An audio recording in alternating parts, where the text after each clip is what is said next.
Everyone, we're back once again, and today we're checking out some Team Slayer on Prisoner, or I believe the new version is called Solitary. If you play the original version, you know the basic layout, but if not, we'll start you off in the middle, which is if you're playing normal reach Slayer, the rocket launcher spawns right in the middle. Basically, Prisoner is a fairly small level, but multi-layered. You have your base middle and high level, and then tippy top you actually have a fourth level up here, which is super useful for having a sniper rifle. You see blue team right here. You can rain down some death and destruction from above.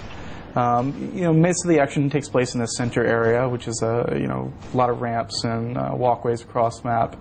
And make sure you get your jumps just right, because if you drop from the top, you're going to take some damage on the way down. This version of the map is the updated version, which you see in the Reach sandbox in action with armor abilities.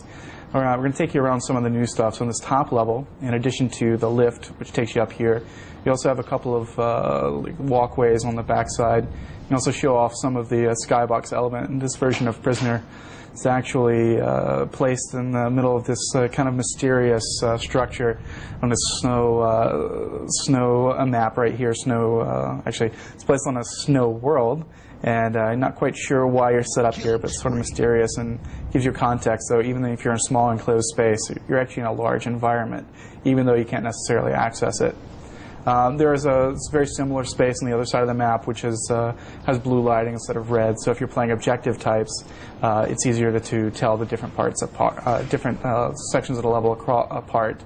Another way to do that, obviously, is you notice the snow effects and ice effects in this level, because someone has broken out of this particular facility and they've broken the window on the way out. So you actually have weather effects, light streaming in, just pretty nice to look at, but you don't want to spend too much time looking at it because you'll die pretty quickly.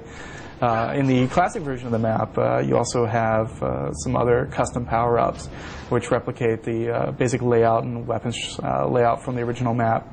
So this is definitely one of those spaces where you really want to use your verticality to your advantage. If you're playing regular reach, using that jetpack to kind of take shortcuts from the bottom levels to the top, you can really catch the people who are using sprints or armor lock or any of the other abilities by surprise from the top, especially you see red team crouching here with a sniper. You can get someone from a distance. So definitely you can orient yourself much more easily than you could in the older version of Prisoner, just because of the difference with the weather effects and obviously the coloring and the doors. You see kind of an aquamarine blue on this side. The opposite side is red. So it's much easier to orient yourself, but still a lot of frenetic action on all the levels. No matter where you are in this level, you're never more than a few steps away from some action. So you definitely like close quarters, arena style maps, bam. So that is a basic walkthrough, a fly through of Prisoner, and as we get closer to launch, we'll be showing off some more from other maps of Halo Anniversary. But until then, make sure you stay tuned to IGN for all the latest Halo news and coverage.